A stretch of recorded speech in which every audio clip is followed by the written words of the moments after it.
So if as the bike bounces down the trail it fills with energy, or there is potential energy within the trail, we can actually use that for, rather than it throwing the bike around, to actually drive the bike forward.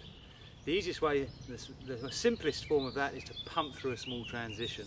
The transition is a dip, either up or down, where the bike changes direction from down to along or along to up.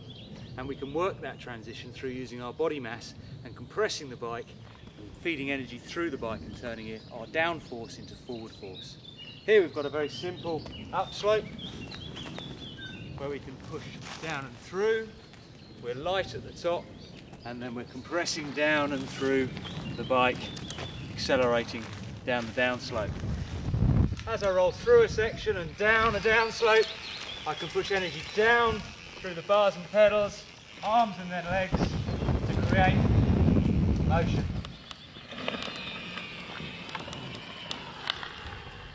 As you ride the downslope and compress energy down through the bike, you'll get an audible cue that your pumping is working. The tyres will whir and make a louder noise. The physical cue will be the fact that you're accelerating more than the slope would ordinarily command. Once you've mastered pumping small downward transitions, you can start to think about pumping up slopes. And this will carry you up and over fairly steep banks, or give you more height in your jumps. If you're hitting a kicker, pumping through it will release energy and throw you higher into the air should you desire. If you don't want to result in taking off and you want your wheels to track the ground super smoothly and squeeze every bit of energy out of the trail, when you pump the upslope with your arms and then your legs, you'll go light at the top, and there needs to be a certain level of separation between what the top half and the bottom half of the body are doing to keep the front wheel down, plant it through and keep a nice smooth run over a said bump and get some motion and some free speed from it. A nice pump of the up and the down.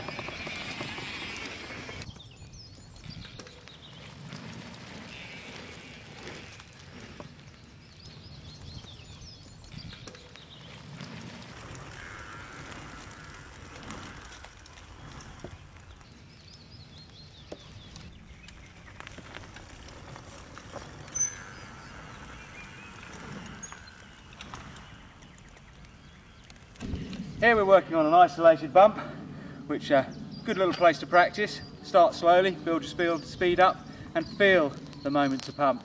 You'll start by pumping a small part of the transition, and as your timing improves, you'll deliver a longer, slower, smoother pump, releasing power right the way through the transition. Start to speed things up as your timing improves and you'll really start to feel the flow. Pocket parks and pump tracks are popping up all over the place. If there's one nearby, swallow your pride, get down there with the teenagers and practice your pumping skills. Smooth is fast, so concentrate on a nice, steady, flowing movement of the bike, not crashing into things, managing the energy that's coming into the bike well, and you'll get a faster overall speed.